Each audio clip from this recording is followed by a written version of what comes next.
tout ce que vous avez à faire, c'est de nous payer assez pour vivre. C'est la phrase que dit un employé qui décide de crisser le feu à l'entrepôt où est-ce qu'il travaille. All you had to do was pay us enough to live. Fait que lui, il a causé plus que 500 millions de dollars de dommages parce qu'il trouve qu'il est pas assez payé. C'est quand même fou parce que le gars s'est filmé passer à l'acte, donc foutre le feu à du papier de toilette dans l'entrepôt où est-ce qu'il travaille. Fait que, étant donné que c'est du papier de toilette, c'est pas trop long que l'entrepôt a eu l'air d'un restant de cendrier, là. C'est ça, il l'a publié en ligne pour que tout le monde puisse contempler son crime.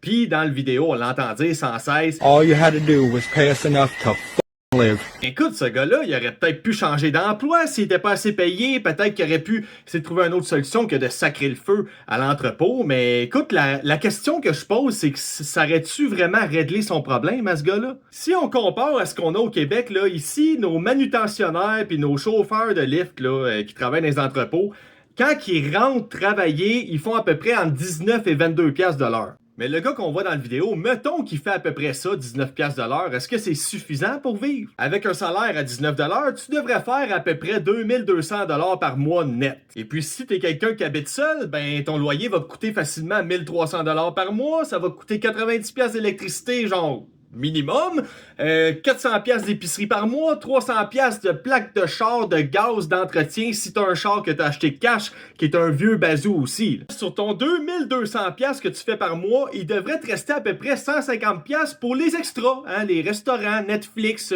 parce que Spotify est pas là-dedans, là, by the way, là. C'est vraiment juste pour vivre. Sachant qu'il te reste juste 150 piastres par mois, puis qu'idéalement, il faudrait que tu te fasses un fonds d'urgence de 3 mois d'avance sur toutes tes dépenses essentielles, et ben on va se le dire, ça va prendre du temps en tabarouette de mettre ça de côté. Donc d'un sens, si t'es quelqu'un de seul qui doit tout payer tout seul, c'est vrai qu'on n'est pas assez payé pour vivre. C'est sûr qu'il y a des solutions, tu peux trouver un side hustle, tu peux trouver un deuxième emploi à temps partiel, tu peux te trouver un colocataire qui va te permettre de splitter tes factures pour te loger en deux avec l'internet, l'électricité compris là-dedans. C'est sûr, je pense qu'il va falloir qu'on trouve des solutions parce qu'en ce moment, j'entends des histoires de monde qui déménage en région, des personnes qui vivent dans leur voiture, ok? Puis c'est des honnêtes travailleurs qui travaillent 40 heures semaine, puis vu qu'ils sont tout seuls, ben ils arrivent pas, ils trouvent pas de coloc ou ils trouvent pas de loyer qui sont abordables, donc ils sont pas capables de se faire une vie. Je pense que le minimum, quelqu'un qui travaille à temps plein, qu'il soit au salaire minimum ou pas, devrait être capable de se nourrir, se loger et d'avoir un petit extra pour en mettre de côté et pour les imprévus aussi, là.